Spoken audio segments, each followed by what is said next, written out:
Okay. Right. Good morning.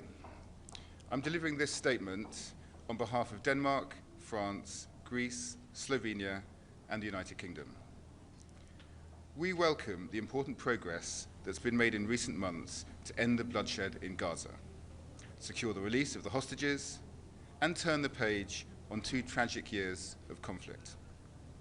We welcome the efforts of the US, Egypt, Qatar, and Turkey to achieve a ceasefire and set out a 20-point plan for Gaza's future.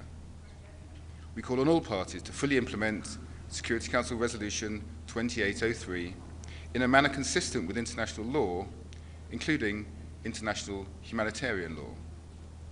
This must include respecting the ceasefire, facilitating the rapid, massive, and unhindered delivery of humanitarian aid to all civilians in desperate need throughout the whole of Gaza, and through relevant organizations, including the United Nations, the International Committee of the Red Cross, and their NGO partners.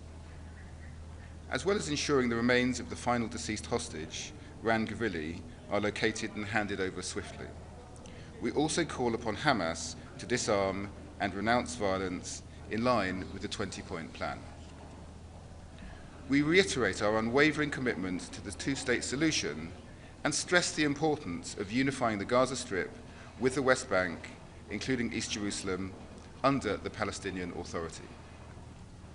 In line with the New York Declaration, we underline the need for a time-bound process to achieve the conclusion and implementation of a just and comprehensive peace agreement between Israel and Palestine.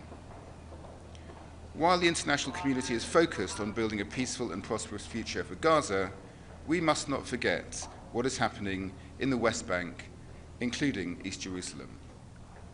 Today, the Council will meet to discuss Resolution 2334, which explicitly condemns settlement activities and calls on Israel to respect its obligations under international law.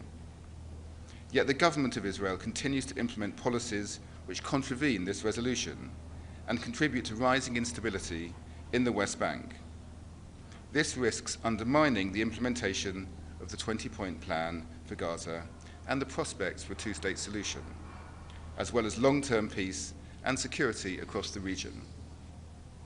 We strongly condemn the unprecedented rise in settler violence against Palestinian civilians of all faiths and denominations in the West Bank and East Jerusalem, with 2025 the most violent year on record. According to UN OCHA, there were over 260 attacks on Palestinians and their property in October alone. This is deeply alarming. These attacks terrorize civilians, obstruct peace efforts, and threaten the security of Israel itself. We call on the government of Israel to abide by its obligations under international law and protect the Palestinian population of the occupied territories. We reiterate our call for the preservation of and respect for the status quo of Jerusalem's holy sites. We take note of recent condemnations of settler violence by President Herzog and Prime Minister Netanyahu. This must be translated into concrete action that addresses the root causes of this violence, restores stability, and holds those responsible to account. We reiterate our firm opposition to any form of annexation and to the government of Israel's settlement policies that violate international law.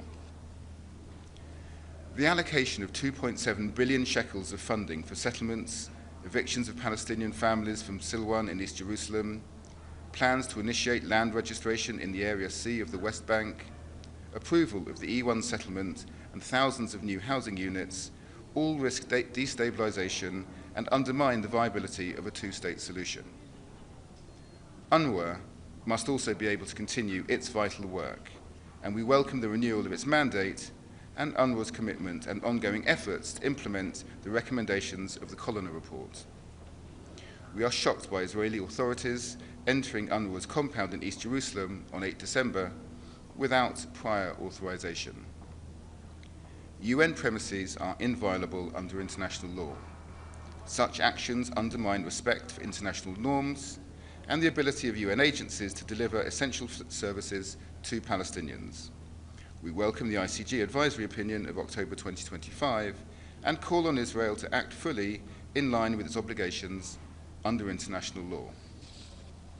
Finally, the economic situation in the West Bank remains precarious. The continued withholding of Palestinian tax revenues, threats to withdraw correspondent banking relationships, and limits on shekel transfers are wholly unjustifiable. These measures risk financial collapse in the West Bank and a fiscal crisis for the Palestinian Authority, weakening its ability to deliver services, reform, and assume responsibilities in Gaza as envisaged in Security Council Resolution 2803. The government of Israel must urgently release withheld revenues, remove or significantly increase shekel transfer limits, and confirm a longer-term extension for correspondent banking relationships to avert economic collapse and uphold prospects for peace and stability. We're deeply concerned by the movement restrictions, forced displacement, and the conduct of operations by Israeli security forces in the West Bank, aggravating the humanitarian situation, and call for their immediate end. In closing, we now stand at a historic crossroads with a chance to secure a better future and deliver long-term peace for Israelis, Palestinians, and the region. We remain fully committed to this vision and reaffirm our commitment to achieving a just and comprehensive resolution of the Israel-Palestinian conflict based on a two-state solution. Thank you. Should the Council take any action? Ask a question on the terror designation reported in the US.